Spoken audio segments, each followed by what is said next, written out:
después del enfrentamiento que habíamos tenido durante los gobiernos panistas, habíamos llegado a una especie de statu quo, pero el acercamiento que tenemos ahora sí sorprende, ¿no? Sí sorprende porque ya no es la misma Cuba, evidentemente, no somos el mismo México y llegamos a un nivel de pedirle al jefe de Estado que dé un discurso en un 16 de septiembre, lo cual también creo que es, pues llama mucho la atención. Entonces, en términos de temas específicos, yo pensaría que allí también hay un cambio muy, muy importante y desde luego tiene que ver con dejar el lenguaje de democracia y de derechos humanos, como ya lo había mencionado la profesora Guadalupe González. Y en términos de las continuidades, bueno, se me ocurre que también, yéndonos a casos muy específicos, lo que podemos ver es la política de asilo, aunque fue tan discutida en el caso de Evo, digamos, allí hubo también algo muy extraño, pero bueno, por lo menos se siguió en principio con esa política. Y un poco también, si nos vamos a la política anterior de principios, pues el no decir nada, por ejemplo, en casos como el caso nicaragüense, ¿no? Donde hay, pues claramente violaciones muy serias a los derechos civiles y políticos y el gobierno mexicano pues no dice nada. Y esto, toda proporción guardada, me recuerda un poco el golpe con Honduras, en donde México sí toma una posición ya mucho más en términos de la Carta Democrática Interamericana, y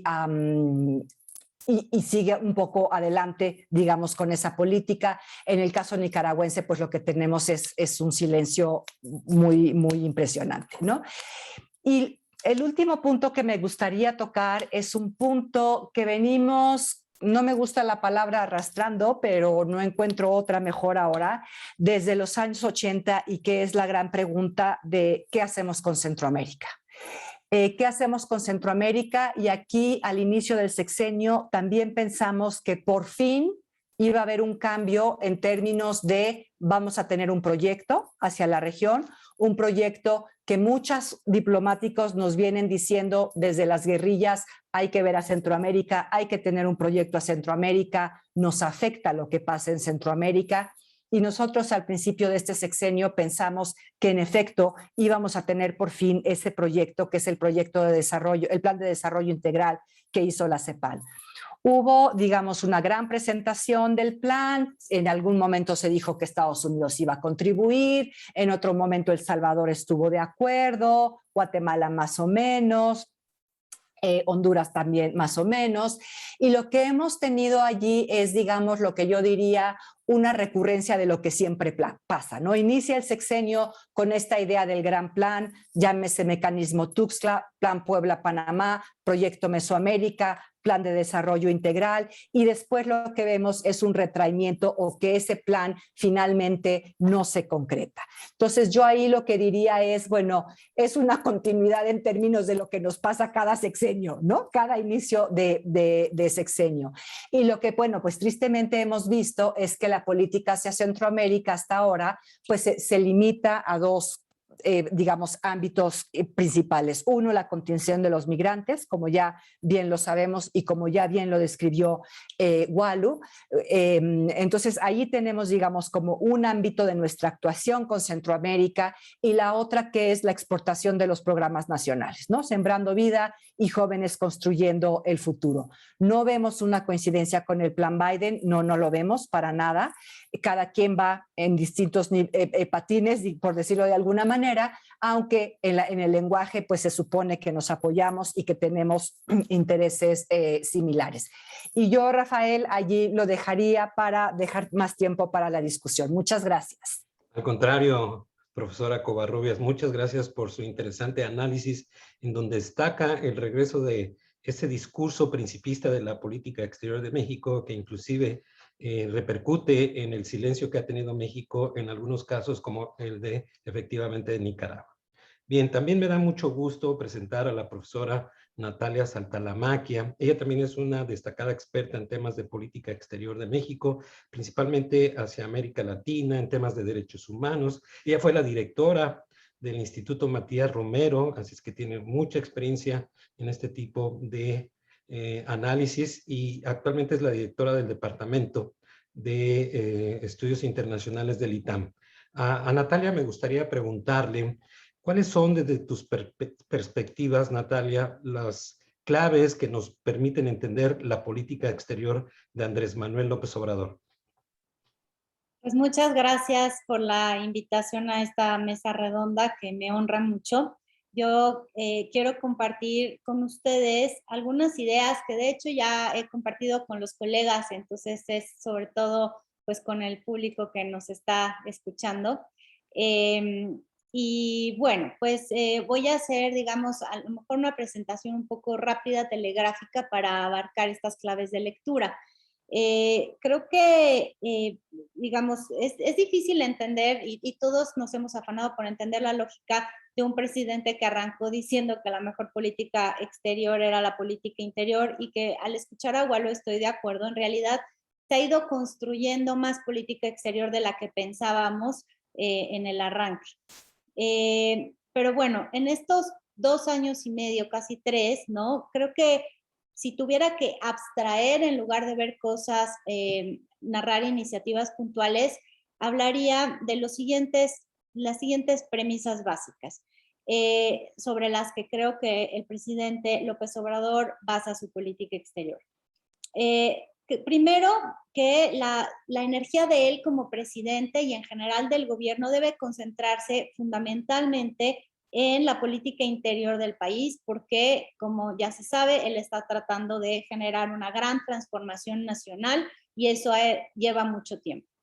Segundo, que la política exterior entonces tendría la función de estabilizar y defender a ese proyecto transformador, a ese proyecto de la 4T, defenderla de los riesgos, de las amenazas que pueden venir de fuera, o sea, una política exterior que tiene un talante más bien defensivo, aunque ahora creo que hay espacios para repensar esta premisa.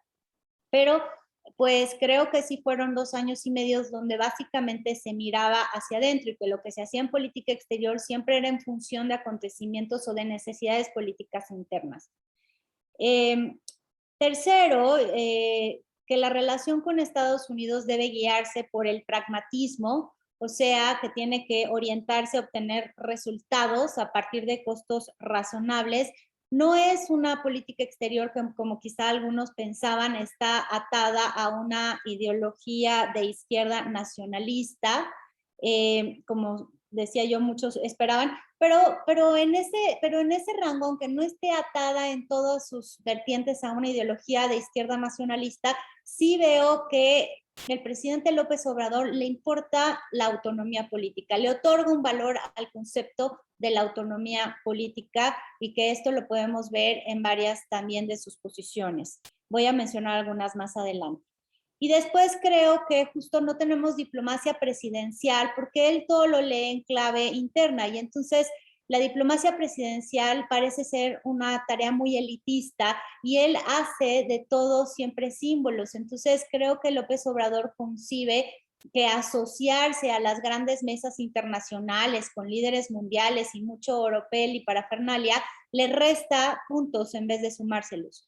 Entonces, creo que por eso él no abraza en primera persona esas actividades, a menos de que realmente no le quede otra, como ahora que va a ir al Consejo de Seguridad a presentarse porque México tiene la presidencia del Consejo de Seguridad. Pero incluso ahí yo leo una cuestión de política interna. Yo creo que ahí nuestro magnífico representante Juan Ramón de la Fuente le pidió personalmente que fuera y hay también allí una lectura de acomodos internos para, digamos, para explicar por qué ese respaldo a Juan Ramón de la Fuente en primera persona al presentarse el presidente en Naciones Unidas, cosa que no ha hecho, por ejemplo, para la Asamblea General. Entonces, respecto a los primeros 2 puntos que toqué, sí creo que está claro que AMLO ha marcado que la política exterior debe de quedarse un poco subordinada mientras él hace las otras cuestiones. Y él ha dicho expresamente, debe de ser una política exterior, entre comillas, lo citó a él, no protagónica. y debe activarse mayormente en defensa de su proyecto o del proyecto gubernamental. Yo creo que si uno trata de explicarse por qué es así, he visto muchos análisis de nivel individual que hablan sobre su poco cosmopolitismo y el hecho de que él no viaja, y a lo mejor eso sí tiene alguna importancia, sin duda, digamos, el nivel de análisis individual, pero justo en ese nivel de análisis individual tendríamos que tomar en cuenta que él siempre está sacando las lecciones de la historia, ¿no? Y él cuando menciona que está encabezando la 4T es porque cree que más o menos está haciendo algo tan transformador como fue la independencia, la reforma y la revolución. Y ha leído, la verdad, mucho sobre esos eventos históricos. Y es cierto que en ese entonces los gobernantes de México miraban fundamentalmente hacia adentro. O sea, ellos, por razones además obvias de construcción del Estado, estaban concentrándose en el desarrollo nacional y no estaban pensando en proyectar los intereses al resto del mundo. Y en esas entonces se utilizó la política exterior de una manera pues defensiva para contrarrestar la intervención de actores extranjeros que podrían ver afectados sus intereses por las transformaciones que se estaban operando adentro del país. Y yo creo que él, digamos, de alguna manera, lo que pasa es que ahora estamos en un México de la globalización, ¿no? Pero creo que de alguna suerte repetición en que la diplomacia sirva fundamentalmente para alejar a las amenazas externas al proyecto de nación. Ahora, como yo decía, López Obrador sí retoma algo que muchos gobiernos de izquierda latinoamericana ponen sobre la mesa, que es la importancia de la autonomía frente al resto del mundo. Pero acá yo creo que hay que ser sutiles. No es autonomía en todo y para todo. Creo que él escoge nichos que él considera estratégicos en los cuales quiere defender la autonomía política de su gobierno frente al resto del mundo. Y frente a los que sabe que además de las resistencias nacionales va a encontrar resistencias de actores internacionales. Este es el caso clarísimo de la política pública en el sector energético. Creo que allí él está dando una batalla autonómica muy específica. Creo que forma parte, que también a menor grado, pero también la política de seguridad y sobre todo cuando se toca los intereses de las Fuerzas Armadas, porque él está, como ustedes saben, recurriendo a las Fuerzas Armadas como factor de poder para apoyarse, para gobernar. Entonces, allí también hay como, digamos, recordemos la reacción absoluta que hubo con el tema del general Cienfuegos, ¿no? Y después también creo que reivindica la autonomía política en cosas que son sus proyectos, por ejemplo, de infraestructura, como sería lo del aeropuerto de Santa Lucía o el Tren Maya. Entonces, que la política exterior sirva para avanzar todo esto, aunque vaya a contracorriente de intereses internacionales, aunque se arriesgue una menor calificación crediticia, la política exterior que abra brecha y nos deje trabajar, nos deje hacer esto.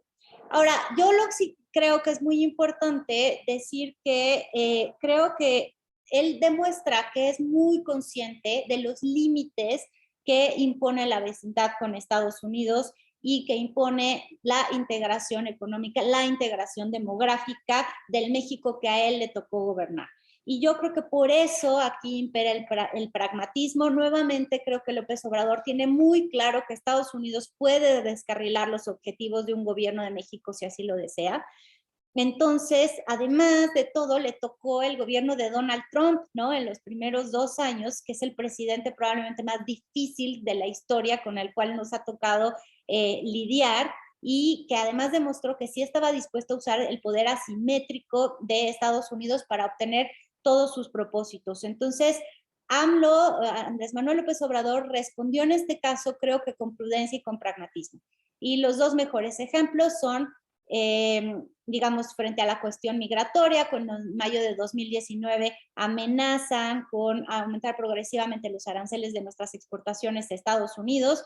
El presidente no plantea una posición de defensa de la dignidad nacional, no llama al nacionalismo de todos hay que unirnos en contra de esta amenaza, sino que manda a sus negociadores a básicamente desactivar esa amenaza y está dispuesto a ceder la autonomía en política migratoria. Está dispuesto a hacer exactamente lo que Estados Unidos pida o casi exactamente lo que Estados Unidos pida en materia migratoria. Entonces, concede en ese lado, no concede quizá todo, o sea, no hay la firma del acuerdo formal de tercer país seguro que Estados Unidos solicitaba, pero pues sí la contención de migrantes, el Remain in Mexico y todo lo demás. Y la otra cuestión es que probablemente, o sea, digamos, hay todo un discurso antineoliberal, pero como ya dijo Guadalupe González, en verdad la política comercial, la inserción económica internacional de México en lo estructural no cambia nada durante este gobierno y pues se actuó bajo la consigna de hay que cerrar el TEMEC a toda costa. Y eso es lo que hizo SEADE, cerrar el TEMEC a toda costa. Entonces yo creo que el punto más general es que López Obrador, por más que se piense que es así sumamente ideológico, en política exterior es muy capaz de racionalizar la interdependencia que existe entre México y Estados Unidos en ciertos temas cruciales y al mismo tiempo defiende la autonomía nacional en ciertos nichos concretos que él asocia con la identidad o con la fortaleza de su gobierno y creo que son esos temas en los que traza la línea roja y, por ejemplo, es absolutamente exagerado mandarle al gobierno de Biden una nota diplomática porque USAID le da donativos a Mexicanos contra la Corrupción o a México Evalúa. Pero ¿qué es lo que estaban haciendo esas organizaciones? Su chamba en términos de vigilar qué es lo que está pasando con las obras del Tren Maya. Y ahí es donde él traza las líneas. O sea, ahí sí escala la cuestión porque esto es vital para la 4T. Y bueno, yo diría que el discurso que hizo ante los cancilleres de la CELAC, que luego volvió a echarse ahí a recuperar, sobre cómo debería de ser la posición de América Latina en medio de la disputa hegemónica entre Estados Unidos y China, responde nuevamente a estas claves de lectura. Combina pragmatismo y también un énfasis en la autonomía política, porque básicamente lo que dice es, hay que ofrecerle a Estados Unidos estar de este lado, alinearnos, digamos, a que su batalla económica sea triunfadora frente a China, pero a cambio le pedimos a Estados Unidos que no actúe como potencia imperial, ¿no? Que no intervenga en los asuntos internos de los países latinoamericanos. Y está otra vez enfatizando la autonomía. Y en ese discurso hace toda una apología de Cuba y yo siempre digo, hay que leer para qué está sacando a colación a Cuba. O sea, creo que lo que hace López Obrador discursivamente con Cuba es ponerlo como un ejemplo de resistencia frente a el imperialismo y como de resistencia a la autonomía política. Yo la verdad no creo que lo ponga como un ejemplo de, digamos, tendríamos que seguirle una senda comunista en nuestro modo de producción, ni tampoco tendríamos que revertir la democracia en este país a la manera de los cubanos. Creo que para él hay una parte, digamos, que sí, creo que existe una parte como de identidad generada en los calores de su juventud, ¿no? O sea, hay una parte emotiva de su lado, pero discursivamente el papel que juega Cuba en la narrativa es el de esto es importante, o sea, la resistencia frente al imperialismo es importante. Bueno, y ya para terminar, creo que es cierto que se regresa al tema de los principios, como dijo Ana, y creo que tendríamos que tratar de entender como por qué, porque además es como una cosa muy de modé, ¿no? La manera en la cual empezamos a decir que toda la política, o él enfatiza tanto el tema del principio de no intervención. Y creo que esto se debe a dos cuestiones también funcionales a todo lo que vengo diciendo. Uno es que básicamente el principio de no intervención, pues lo que hace es como mantener a México lo más alejado posible de polémicas o de procesos internacionales que le podrían entrañar costos. Entonces yo digo, no, o sea, no voy a opinar sobre esto o sobre aquello por el principio de no intervención, pero en realidad lo que quiere es eludir costos.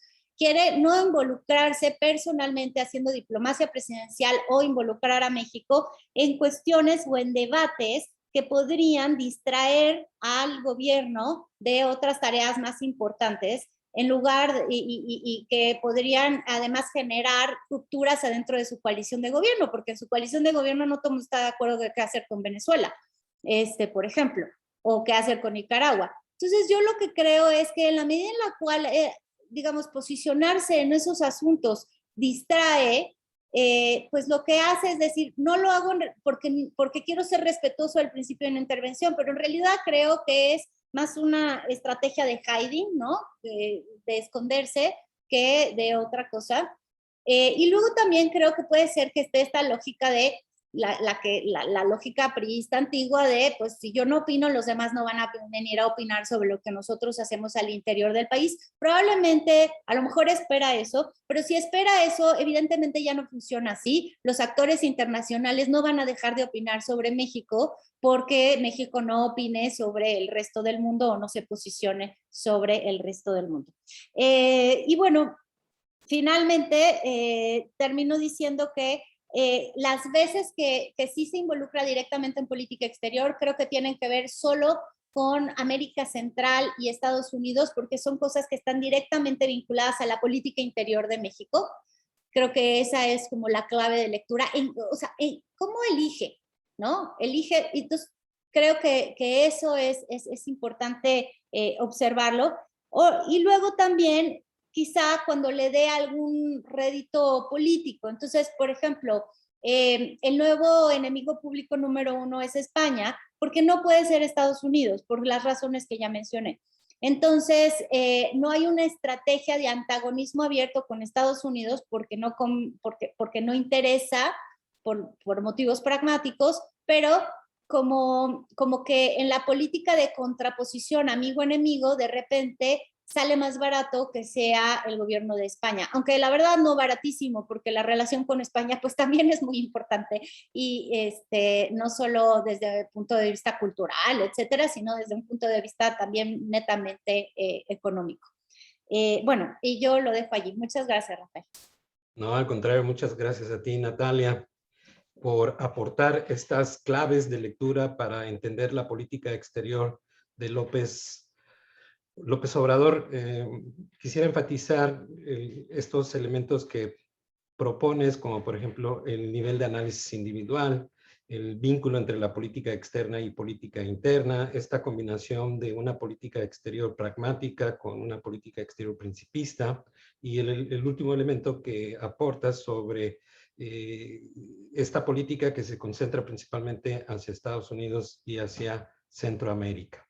Muy bien, ahora me da gusto darle la palabra al doctor Jorge Schiavón, que es un académico también especialista en temas de política exterior de México. Él es profesor en el CIDE, ha sido presidente de la Asociación Mexicana de Estudios Internacionales y ha tenido cargos muy importantes de asesoría y de proyectos de investigación vinculados a la política exterior de México. Profesor Schiavón.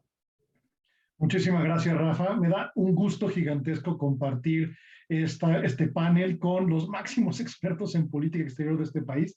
Lo voy a decir muy sinceramente, hacía mucho tiempo que no disfrutaba y aprendía tanto de mis queridos colegas y por lo tanto, en serio, muchísimas gracias. Ya tengo 6 páginas de notas de todo lo que ustedes han dicho.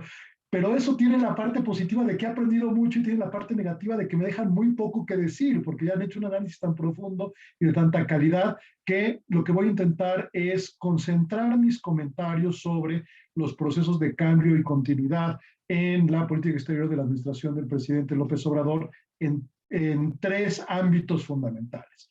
El primero de ellos, regiones; el segundo de ellos, temas; y el tercero, lo que yo denomino capacidades y facultades para la conducción de la política exterior. Empiezo con el más sencillo, que es el de regiones. A ver, la parte de, y por cierto, en cada uno de los 3 vemos claroscuros y van a ver cómo parece que son contradicciones, pero que justamente siguiendo las claves que nos explicó Natalia y la excelente presentación que hicieron Walo y Ana, podemos entender que no son contradicciones, sino que tienen una lógica detrás de ellas. Primero, regiones. La continuidad. La región más importante para México y el país es América del Norte y particularmente los Estados Unidos. Ahí sí hay una continuidad de 2 siglos en la política exterior de México y luego también por una cuestión más cultural, histórica, América Latina. Eso es un tema de continuidad y lo vemos justamente como las prioridades de la administración de López Obrador. Primero, antes que nada, América del Norte y Estados Unidos, y luego ya de manera secundaria América Latina, particularmente América Central, porque ambas tienen impacto sobre política externa.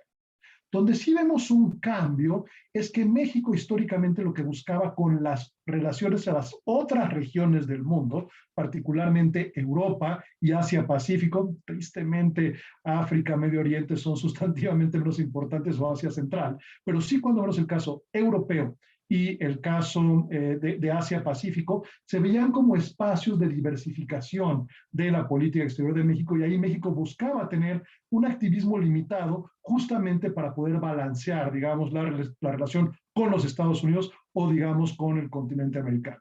Vemos una ausencia prácticamente total y absoluta, por decirlo menos, de estas otras 2 regiones en la óptica de la política exterior de la actual administración. Europa no se ha logrado ni siquiera cerrar el acuerdo global con la Unión Europea, eso es algo escandaloso, y Asia-Pacífico más bien se lee en una clave china, o más bien anti-China, en esta lógica de buscar una alianza funcional con los Estados Unidos, pero el resto de la región Asia-Pacífico, que fue central para administraciones anteriores, se va prácticamente de la palestra de la política exterior.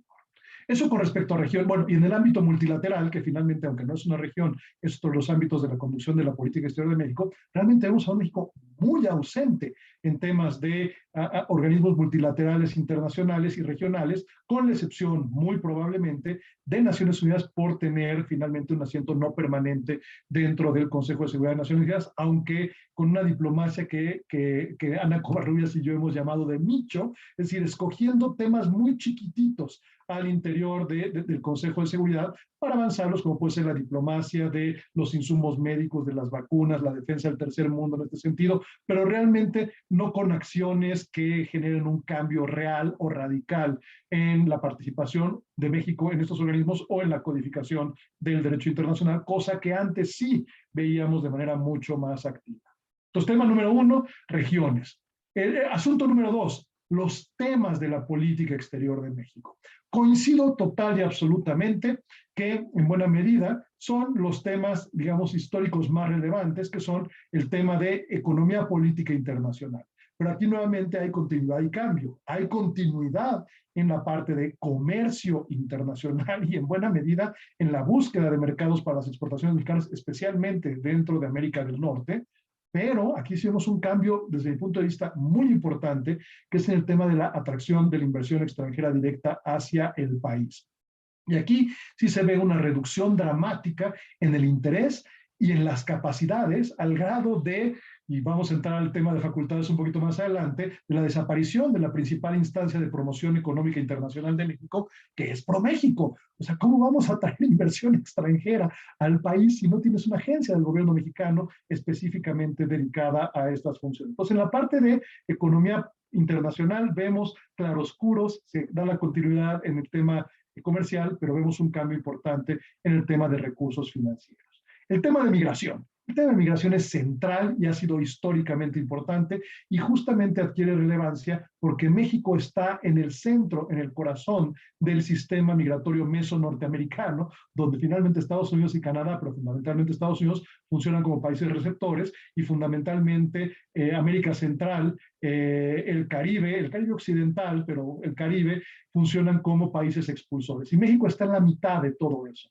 Y esto no es algo nuevo, viene ocurriendo cuando menos desde el año 2000, en que México sea un país de tránsito, pero recientemente de inmigración, ha reducido su capacidad, la parte de emigración, es decir, cada vez menos mexicanos van a los Estados Unidos, hasta el año 2021, donde empezaron otra vez a aumentar los flujos de mexicanos hacia los Estados Unidos, pero el tema de retorno también se mete en un tema de agenda. Entonces, hay la continuidad de que el tema migratorio es fundamental, pero hay un cambio en las prioridades. La prioridad histórica de México en el tema migratorio era el tema de los emigrantes, de los mexicanos en el exterior, y ahí se mantiene, pero entran los otros tres temas del fenómeno migratorio, que son la inmigración, el tránsito y finalmente el retorno de mexicanos, en buena parte ellos deportados. Entonces vemos también estos cambios en el tema migratorio.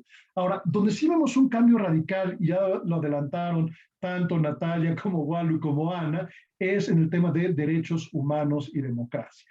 México ha dado varios pasos hacia atrás en este sentido, en la lógica de no comprarse pleitos, y no comprarse pleitos especialmente en su área natural de ejercicio, que es América Latina. Y también tiene mucho que ver con mantener la coalición del gobierno, el no enfrentar directamente a regímenes que están haciendo flagrantes violaciones del Estado de Derecho, de su democracia y de los derechos humanos. Bueno, Cuba, Venezuela, Nicaragua, y si nos ponemos a contar, encontramos cuando menos otros 5 más dentro de la región.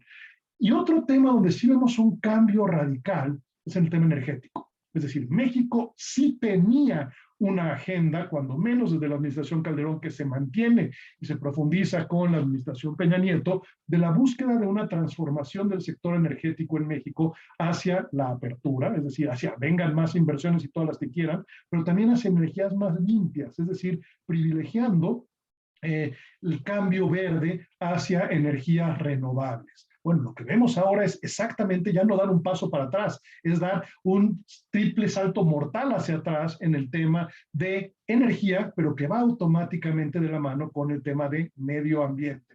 Y lo que está haciendo es privilegiando a las empresas del Estado mexicano, antes productivas, ahora quiere que se regresen a ser pseudomonopólicas, como Comisión Federal de Electricidad y Pemex, donde no importa que estemos regresando en términos de el compromiso de México hacia energías limpias para un medio ambiente mucho menos carbonizado, por así decirlo, y lo que importa es finalmente esta perspectiva de que el desarrollo en este país, y esta es una idea muy de los 70s en México, y a veces López Obrador piensa mucho en claves de los 70s, de que el petróleo y la Comisión Federal de Electricidad y Pemex van a ser los puntales del desarrollo nacional en este país. Y el impacto que esto tiene sobre la parte de medio ambiente también es un impacto gigantesco en materia de política exterior. México, a partir de la administración del presidente Calderón, y particularmente con la secretaria de Relaciones Exteriores, con Patricia Espinosa, quien luego se convierte en alta funcionaria de Naciones Unidas justamente para temas de medio ambiente, vemos un retroceso gigantesco y México va a ser prácticamente imposible que pueda cumplir sus compromisos frente a la reunión de las partes, la COP, que va a tener lugar en Glasgow en tan solo unos cuantos días. Entonces ahí sí vemos un cambio radical en materia de política exterior, en términos de los temas esenciales de la misma. Y veo que se me está acabando el tiempo, entonces voy mucho más rápido al tema de las capacidades y las facultades para la conducción de la política exterior de México. Probablemente aquí es donde vemos el claroscuro más gigantesco. ¿Por qué? Porque como muy bien dijo Guadalupe González, tenemos a un canciller muy fuerte. Yo sí recuerdo cancilleres muy fuertes, piensen en Videgaray nada más hace unos cuantos años, pero es un canciller muy fuerte, Marcelo Ebrard, y es un canciller que está dentro de la carrera presidencial, lo cual también lo hace diferente. Y es un canciller que además sabe de temas internacionales, es internacionalista por el Colegio de México, y por lo tanto es probablemente el actor más poderoso dentro del gabinete, al grado de que muchos lo llaman el vicepresidente o aquel jefe de gabinete para la conducción de buena parte de los asuntos de política pública. Y esto va de la mano con que la Secretaría de Relaciones Exteriores gana facultades que históricamente había perdido, como justamente el tema de la promoción económica internacional en términos de comercio y en términos de atracción de inversión. Se pasa esto de la Secretaría de Economía con la desaparición de ProMéxico a la Secretaría de Relaciones Exteriores. Pero no solo eso, también la promoción turística que antes se llevaba por parte de la Secretaría de Turismo y por una agencia especializada que tenían para ese fin, se le da a la Cancillería mexicana. Y adicionalmente se crean 2 áreas nuevas, no las voy a, bueno, sí son nuevas, aunque finalmente con mucho mayor poder, que es el tema de diplomacia cultural, pero ya directamente adscrita a la oficina del canciller por una parte, y la parte de diplomacia pública del Estado mexicano igualmente bajo la oficina del canciller. Por lo tanto, tenemos a una Secretaría de Relaciones Exteriores que en facultades parece supercan, o sea, está fuertísima, Sin embargo, por el otro lado, cuando le escarbamos un poquito, nos damos cuenta que está pasando exactamente lo contrario.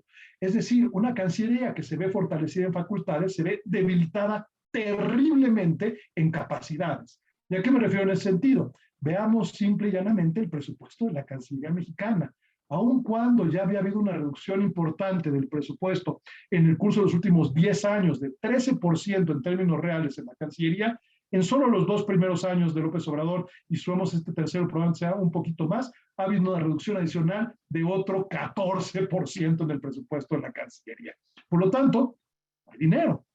Pero no solo no hay dinero, el problema es que también vimos en el curso de los últimos 10 años una reducción en el personal experto dentro de la Cancillería mexicana para la conducción de la política exterior. Y los datos que tengo es que en la última década había caído 16%. Bueno, con los temas de astringencia presupuestal o más bien de austeridad presupuestal, vemos una caída adicional de 12% en el personal de la Cancillería mexicana. Entonces tienes menos recursos, tienes menos personal, pero tienes más facultades y tienes mucho más chamba para conducir. Y al mismo tiempo tienes un canciller que la hace de medio secretario de Economía porque va a comprar pipas, medio secretario de Salud porque va a conseguir vacunas, medio secretario de Gobernación porque lleva todos los temas migratorios, y por lo tanto se le dificulta mucho el poder conducir como tal la política exterior, teniendo que hacer tantas otras cosas. Es un canciller que está en tantas cosas que, como bien dice mi abuelita, pues el que mucho abarca, a veces poco aprieta.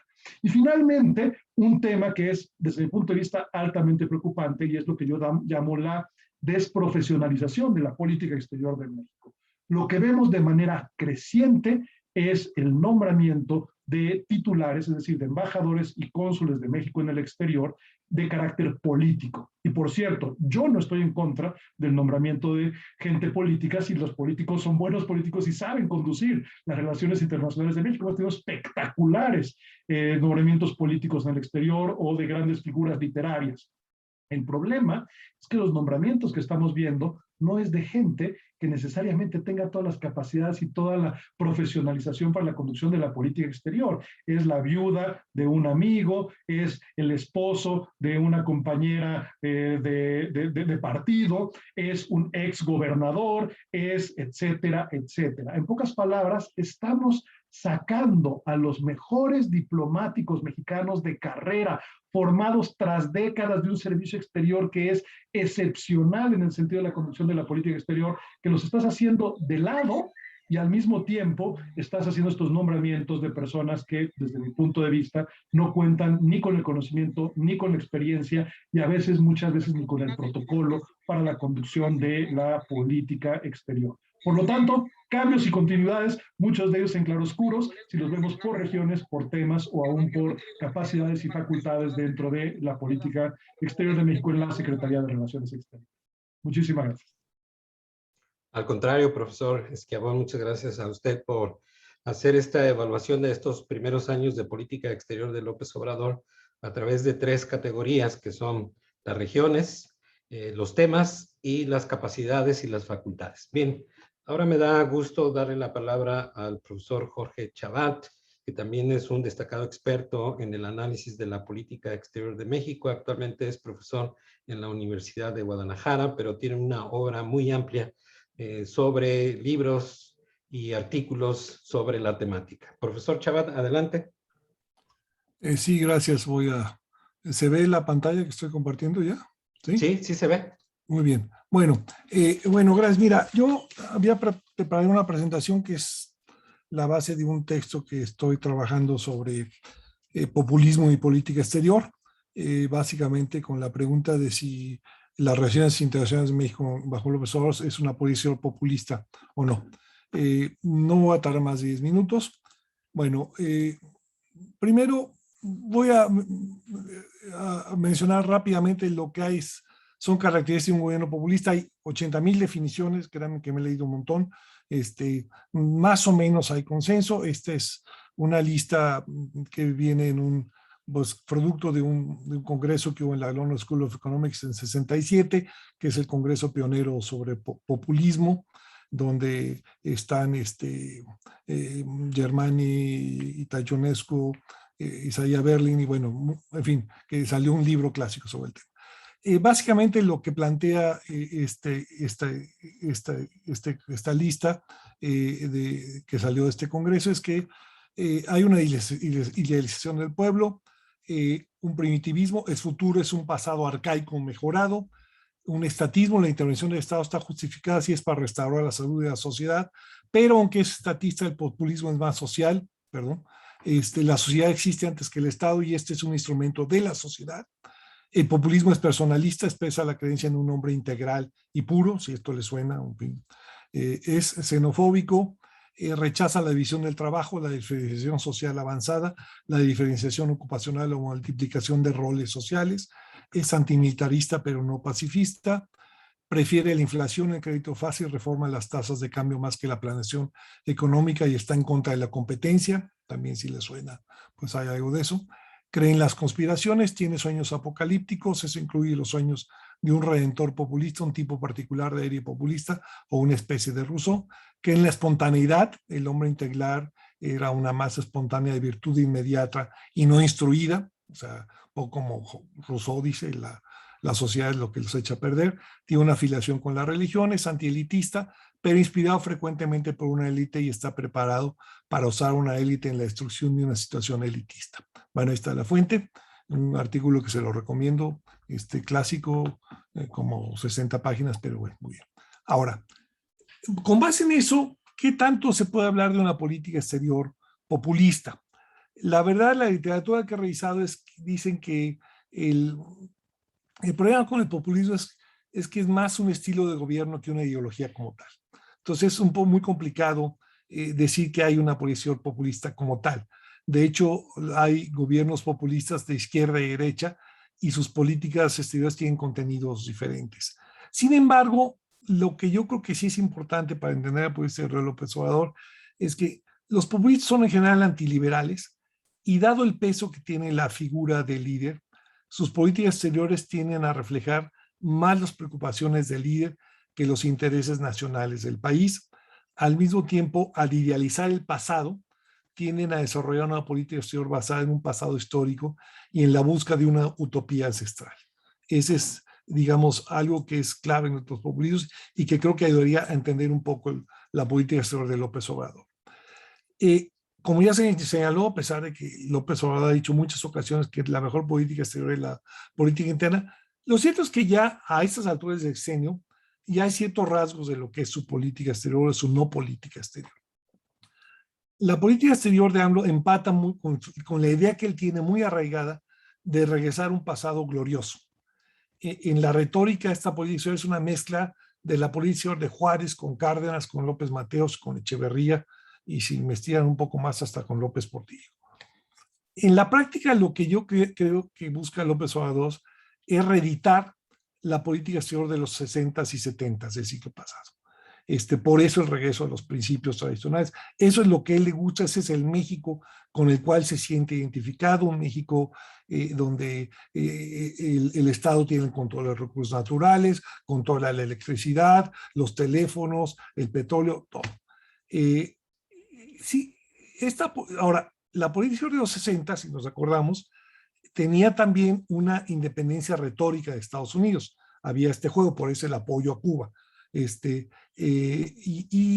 se expresaba también en apoyo a gobiernos de izquierda de América Latina, pero al mismo tiempo había una colaboración con Estados Unidos en los temas que a Estados Unidos le importaban. O sea, esta es una dicotomía que está repitiendo López Obrador. Por un lado, le hace, incluso a niveles que no se han visto, le hace el trabajo sucio, entre comillas, de cuidar a los migrantes, pero un poco también como una forma de compensar, invita al presidente de Cuba a dar un discurso el 16 de septiembre, ¿no? Que era lo que hacían los gobiernos de los 60s y 70s, aunque creo que más exagerado con López Obrador, ¿no? También mantiene una retórica de rechazo al neoliberalismo, pero eventualmente eso también, como ya se mencionó, tiene ahí una contradicción con la globalización que ha vivido el país en las últimas décadas. Entonces ahí hay un tema, como ya señaló, que por un lado dices no el neoliberalismo, pero por otro lado estás festejando que se apruebe el TEMEC, ¿no? Pero al mismo tiempo no te gustan otras formas del neoliberalismo ni de la globalización. Ahora, yo lo que veo son varios obstáculos para que esta política exterior pueda realmente ser funcional. El ambiente internacional del 2021 es el mismo de 1960. Hay menos tolerancia a gobiernos no democráticos. O sea, esto creo que es fundamental. En los años 60 uno podía decir, sí, yo no, la política exterior no veo, no oigo, no hablo, yo no me meto en broncas, y no digo nada si violan derechos humanos en otros lados. Entonces, eso hace que el apoyo, en el mejor de los casos, la abstención de López Obrador frente a gobiernos no democráticos y que violan derechos humanos, es mucho más difícil de sostener. O sea, como ya lo han señalado. Por otro lado, el modelo económico de los años 60, que era un modelo de institución de importaciones, pues a querer o no, ya ha sido reemplazado por una economía abierta. Ya sé que no le gusta a López Obrador esta economía, pero es lo que hay. Y está muy, aunque él lo quiere medio cambiar a medidas, pero no está fácil de cambiar. Por lo tanto, yo veo que estas políticas económicas nacionalistas, incluso estatizantes, ahora con lo que quiere hacer con la reforma eléctrica, que está citando a López Mateos un poco y lo compara con Cárdenas, pues claramente va a tener un problema con los acuerdos internacionales, México, porque la realidad está ahí y López Obrador no puede cortar, ni quiere cortar con esa realidad. Entonces es un poco esquizofrénica esta política exterior. Y también yo creo que los intentos del gobierno de López Obrador, que lo ha dicho abiertamente, lo estoy inventando, de desaparecer los organismos autónomos, sí va a provocar conflictos con organismos internacionales y con ONGs de derechos humanos. O sea, esta idea de que la Secretaría de Gobernación controla las elecciones y que los votos se cuentan diferente, porque aquí en México las matemáticas son diferentes, que era lo que funcionaba en los años 60, pues esto ya no funciona. Entonces yo quiero ver si le quiere echar guante a línea, a ver qué va a pasar en la relación, pues con organismos como la OEA, la ONU misma, con las ONGs de derechos humanos o con Estados Unidos, ¿no? Ahora, ¿cuáles son las perspectivas? Yo veo que el resto del sexenio, López Obrador va a mantener el acercamiento con esos gobiernos de izquierda de América Latina. La gran pregunta es qué tanto esta política va a provocar conflictos con Estados Unidos. No lo sabemos hasta ahora. Estados Unidos ha sido muy prudente, no ha querido opinar, pero me temo que puede haber un límite a este acercamiento. Depende qué tanto más haga López Obrador y si va más allá de la retórica, ¿no? Digo, por ejemplo, acaba de hacerse pato ahí con la ficha de Interpol para extraditar a Rodrigo Granda, colombiano, que lo permitieron que regresara a Colombia. Yo no sé si a Estados Unidos esto le parezca bien. Entiendo que, bueno, no quería, obviamente, tener un conflicto con ciertas organizaciones de izquierda de América Latina, pero bueno, este tipo de decisiones pueden provocar fricciones con Estados Unidos. Todo indica que López Obrador va a seguir apoyando la política migratoria de Estados Unidos. Sin embargo, es probable que este apoyo no sea suficiente para mantener una relación cordial con Washington. Yo creo que hay otros puntos de conflicto que están allí, que tienen que ver con las inversiones, que tienen que ver con la reforma eléctrica, con el trato de la inversión extranjera, con temas de seguridad. En fin, hay otros temas ahí que no veo que estén resolviendo y que creo que tarde o temprano van a llevar a una confrontación con Estados Unidos. Lo que más complique la relación con Estados Unidos, yo creo que ya señalé, es estas reformas económicas que van a entrar en conflicto con el TEMEC, el incremento en la inseguridad en México y la política de tolerancia hacia los grupos criminales, que además no estoy inventando, pues él ha dicho abrazos, no balazos, ¿no? Digo, eso es clarísimo. Entonces yo sí veo que va a ser un sexenio no tan terso con Estados Unidos, a pesar de que Biden ha sido muy prudente. Creo que hay muchas contradicciones que van a seguir estando presentes. Y bueno, también depende el futuro de la política exterior de cómo acabe el sexenio, de cómo evolucione la política interna, de cómo evolucione la economía. Yo veo que hay muchos focos rojos ahí, pero bueno, en fin, sí. Y coincido con Jorge Schiavon que hay una desprofesionalización de la política exterior. Yo creo que hay una desprofesionalización de todo el gobierno. Digo, cuando tienes un agrónomo en Pemex y un antropólogo en el INSABI, pues digo, claramente va más allá de la política exterior, pero bueno, ya ya no quiero hablar de estos temas porque se me sube la bilirrubina. Y entonces, pero bueno, yo quisiera terminar mi presentación aquí, ya estamos sobre el tiempo y pues muchas gracias. No, al contrario, profesor Chabad, muchas gracias a usted. Déjame salirme aquí de... Sí. Ya. Bueno, tenemos algunas preguntas, si les parece, a los ponentes. Puedo leerlas y luego regresarles la palabra 2 minutos a cada uno para que contesten su impresión o puedan comentar una respuesta rápida sobre las preguntas. La primera dice, ¿hacia dónde girará la política exterior de AMLO rumbo a los próximos 3 años? Luego vienen otras dos que dicen, ¿cuál es su opinión respecto al lugar que ha ocupado la Alianza del Pacífico en este sexenio? ¿Es una buena estrategia apostar por la CELAC sin Brasil? Es otra pregunta. ¿Qué líneas de acción o políticas ha implementado la administración de López Obrador en América Latina, en particular con Brasil, en materia de política exterior, peleando por el liderazgo regional? ¿Y cuáles son las consecuencias a nivel interno de que el sector energético tenga un retroceso y se busque una especie de monopolio, además de formar un panorama poco conveniente para la inversión privada en temas energéticos y para el medio ambiente? Esas son las preguntas que hay. Si quieren, regresamos al mismo orden. Le daría la palabra a la profesora Guadalupe González. Hola, ¿qué tal? Bueno, ¿hacia dónde va a girar la política exterior los próximos 3 años? Pues es muy difícil saberlo. Nos equivocamos hace 3 años pensando hacia dónde iba a girar. Pero si seguimos un poco la clave de lectura que tiene Natalia, ¿no? Que hay que leer la política exterior mexicana, sobre todo en clave interna, a mí me parece que vamos a tener una política exterior más, ¿cómo se llama?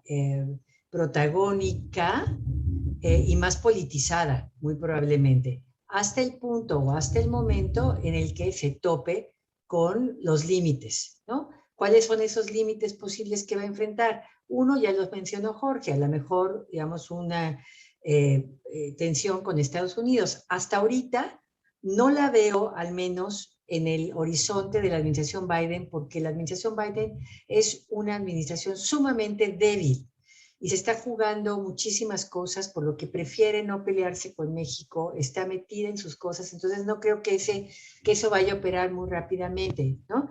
Pero sí creo que un límite importante puede ser sobre todo la economía, ¿sí? En donde el tema de la falta de inversiones, ahí es donde puede suceder. Y otro límite también, por ejemplo, pensando en esta cosa de la CELAC, no voy a hablar sobre eso, yo creo que Natalia o Ana están mejor calificadas que yo, pero, por ejemplo, la política de México en la CELAC tiene 2 caras en este sexenio. La primera fue la reactivación de CELAC por la vía de su despolitización. Eso fue lo que pasó del 19 y el 20. Pero en el 21 se decidió politizarla. De hecho, digamos, se planteó como la plataforma para reformar o para sustituir a la OEA. Pero ¿cuál es el problema de esto?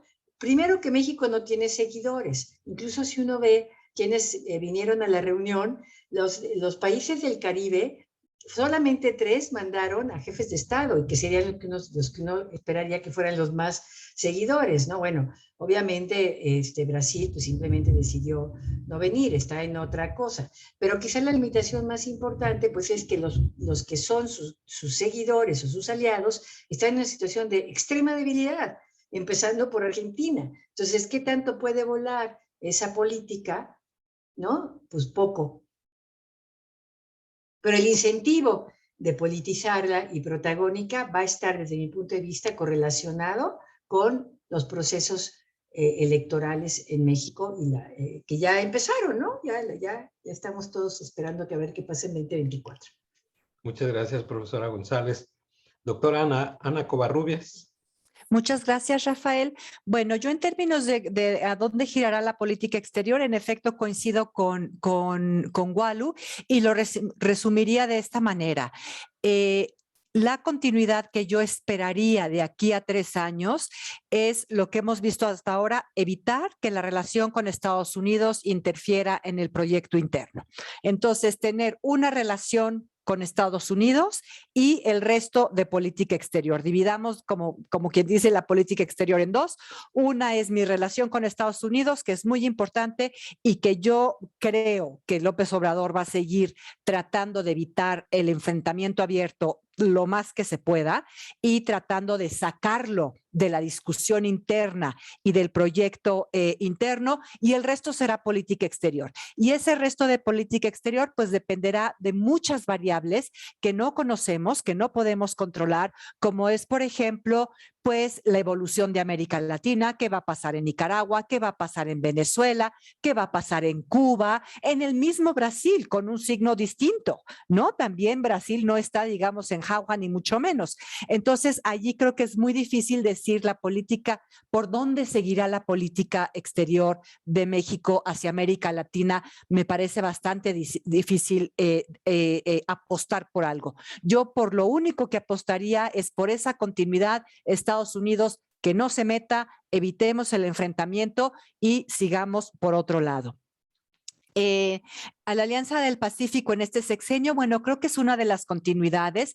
Hasta donde yo entiendo, Natalia puede decirlo mucho mejor, no es que haya habido un fortalecimiento o un énfasis especial en la Alianza para el Pacífico, pero se mantiene, digamos, se mantiene, como diría la profesora González, otro de los proyectos neoliberales. Ahí está, y hasta donde yo he podido ver, es uno de los proyectos que sí le interesan, por lo menos al canciller. ¿Es buena la estrategia de apostar a la CELAC sin Brasil? Pues depende uno que quiere apostando en esa CELAC, ¿no? Si México estuviese comprometido, interesado en una política clara de liderazgo de la región, una CELAC sin Brasil podría abrir ciertos espacios. Ciertamente no sería líder de toda la región, se le escaparía el país más grande y más importante quizá, pero bueno, podría tener otros espacios, pero yo no creo que esa sea la apuesta de México. No creo que estemos realmente como estábamos con Calderón y Lula, ¿no? Que era realmente una competencia mucho más obvia y mucho más visible. Entonces, ¿qué es buena la estrategia? Yo reformularía la pregunta, ¿es buena la estrategia apostar por la CELAC? Punto, ¿no? Porque sin Brasil y que se politiza y que no se politiza y que si vino Maduro y no, y etcétera. Entonces, bueno, aquí tenemos que tener en cuenta que América Latina sigue dividida, entonces depende qué queremos hacer con la CELAC. ¿Queremos mantener esa agenda no politizada? Va a ser muy difícil. Ya lo vimos en la reunión, se politiza.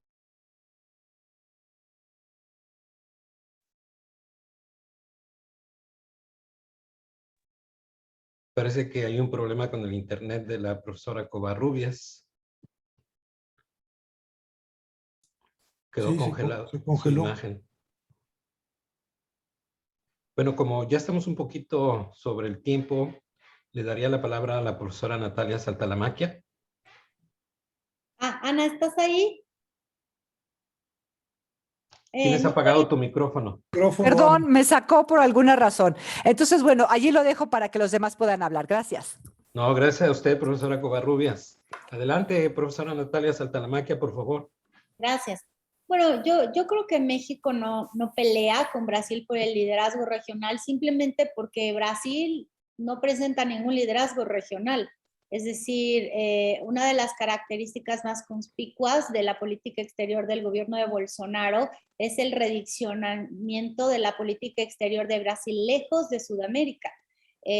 Bolsonaro ha privilegiado sobre todo una vinculación con Estados Unidos y con algunos países europeos en los cuales el liderazgo populista de derecha es coincidente con el suyo, y ha replanteado que pues para la proyección global de Brasil no es interesante que Sudamérica sea su plataforma. De tal manera que la retracción de la política exterior de Brasil en Sudamérica ha permitido que México avance un poquito. Ahora, esto no quiere decir que México tiene una política de liderazgo en América Latina. Creo que también hay que tener así como mucho cuidado. Creo que está bien apostar por la CELAC por dos motivos. El primero es porque la CELAC es por ahora pues ya el único mecanismo de multilateralismo regional que subsiste después de que desapareció la UNASUR, desapareció ALBA, y que de alguna manera es, digamos, una parte de como casi reivindicación histórica, porque es también el que sí incluye a México. Entonces, si nosotros recordamos que el multilateralismo latinoamericano se había desarrollado muy intensamente entre 2005 hasta 2015, tratando Brasil, por ejemplo, muy específicamente de excluir a México del juego regional, México respondió diciendo, bueno, vamos a hacer la comunidad de estados latinoamericanos y caribeños. Ya se vienen a defender su existencia, sigue siendo funcional a los intereses de México, que exista un mecanismo multilateral que nos reúna, que nos siente en la misma mesa, que nos permita hacer política simbólica de estar todos juntos. Sobre todo porque tampoco es que se le pone mucho dinero al tema, ¿no? Entonces, sí es útil. Y hacerlo sin Brasil, pues a lo mejor justamente porque no está Brasil se pudieron hacer algunas cosas en CELAC, porque un Brasil de Bolsonaro hubiera sido obstruccionista todo el tiempo. Entonces hay una utilidad para México en el hecho de que Brasil haya anunciado la suspensión de su participación en la CELAC. Bueno, y finalmente sobre la Alianza del Pacífico, pues creo que ya Ana Covarrubias lo dijo perfectamente, o sea, es una continuidad de la política exterior. ¿Por qué? Porque hay una comunidad de la política de comercio internacional. Ahora, lo que no hay, y esto sí es importante decirlo, es otra vez diplomacia presidencial invertida en la Alianza del Pacífico. Y eso sí es relevante porque la Alianza del Pacífico casi no tiene una estructura. Es decir, tiene una institucionalidad muy endeble y sí depende mucho de los impulsos que los jefes de gobierno o jefas de gobierno cuando estaba Bachelet le den. Y la verdad es que eso ya no se está observando porque es un proyecto que está ahí, que continúa, pero que pues evidentemente al presidente Obrador pues no le interesa muchísimo tener una relación con el presidente Duque o con el presidente Piñera de Chile. Y bueno, de Pedro Castillo de Perú, pues lo único que decimos, o sea, creo que por más de izquierda que sea, pues no hay una relación cercana como sí había con el gobierno del MAS de Evo Morales o con el correísmo en Ecuador. O sea, Morena tiene relaciones orgánicas, diría, con esos dos tipos de partidos políticos en la región andina, pero o sea, Pedro Castillo es además alguien que nadie esperaba que llegara a ser presidente, ¿verdad? El Perú ni los peruanos. Entonces, pues sí, cojea un poco la alianza sin ese respaldo presidencial. Muchas gracias, profesora Natalia. Doctor Jorge Schiavone, un minuto. En un minuto se puede decir muy poco, simplemente los próximos 3 años va a ser más de lo mismo que ya hemos platicado en este panel, pero con mayor intensidad. Y con mayor intensidad porque justamente lo que está en juego es el proyecto de la Cuarta Transformación y la y la elección del 2024 de alguien del mismo partido para continuar el legado. Por lo tanto, la política exterior se va a buscar que siga fungiendo como un mecanismo para apalancarse, era la palabra que yo utilizaría, el proyecto de la 4T. Yo soy un poquito menos optimista con respecto a la Alianza del Pacífico. Yo digo que la Alianza del Pacífico está moribunda, y está moribunda en buena medida por los pasos hacia atrás que ha dado Colombia, que ha dado Perú y que ha dado México. El nivel que le pone cada uno de estos 3 países a la alianza ha hecho que, si no hay los liderazgos presidenciales, realmente es muy difícil que las burocracias trabajen de manera conjunta, aun cuando los empresarios y aun cuando si hay una comunidad, por así decirlo, de beneficiarios de este mecanismo de integración regional, quieren que se mantenga. Parece que Chile es el único que todavía está emocionado con la Alianza del Pacífico. América Latina y CELAC y el liderazgo mexicano en América Latina, pues ¿cuál América Latina? Es probablemente no uno de los momentos de mayor fragmentación y polarización, pero ahí vamos.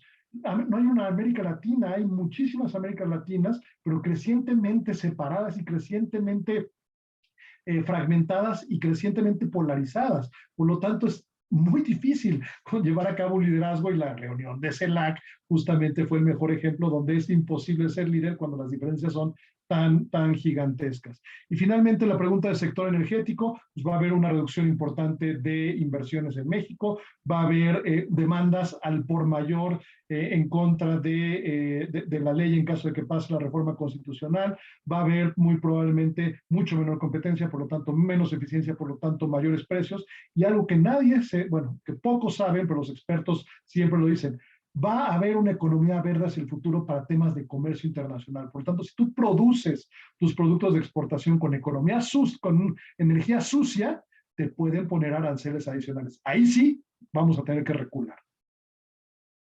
Muchas gracias, doctor Schiavone. Doctor Chabat. Bueno, ya estamos sobre el tiempo. Mira, lo de América Latina coincido con Jorge, hay muchas Américas Latinas y la verdad podríamos hacer una lista larga de todos los esfuerzos de integración de América Latina que no han funcionado, digo, desde los años 60, 70, y yo creo que la Alianza para el Pacífico va en la misma tono, y CELAC yo tendría también mis dudas. Y mira, y sobre el tema del México en el Consejo de Seguridad, que por ahí se mencionó, pues va a pasar un poco lo mismo que pasaba con Fox, que Fox estaba ahí en el Consejo de Seguridad para decir que se oponía al uso de la fuerza, cuando el Consejo de Seguridad lo que hace es decidir precisamente sobre el uso de la fuerza. Y era, acuérdense de Fox, cuando se venía el ministro japonés y se agarraba de las manos para rezar por la paz, para que no hubiera guerra. Entonces, bueno, entonces, ¿qué fregado estás haciendo en el Consejo de Seguridad si lo que quieres es, o sea, me parece muy bien que seas pacifista, pero el Consejo de Seguridad no es para eso y vamos a ver lo mismo, así es que ahí tampoco México va a ser así un miembro pues más bien decorativo del Consejo de Seguridad, pero pues en fin, vamos a ver qué pasa, pero ya se acabó el tiempo, así es que bye. Gracias.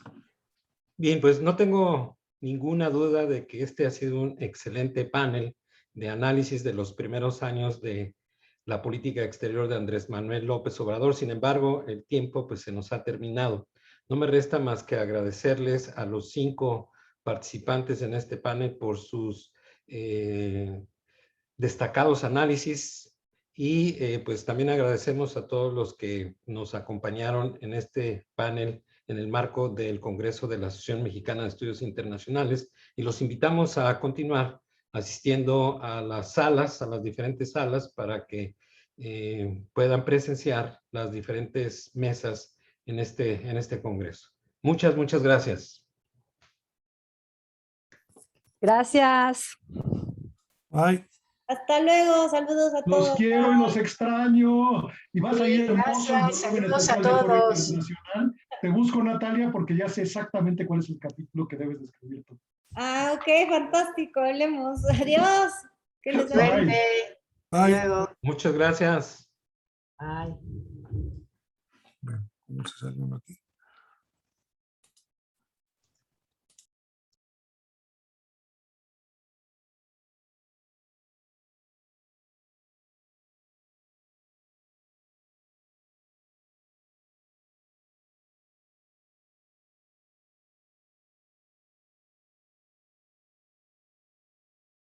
Dianita. Hola, buenas tardes. Seguimos. A ver, antes de que entren todos, déjame ver el look. A ver. Ay. Adelante. Qué bueno verte, Lupita. ¿Cómo está usted?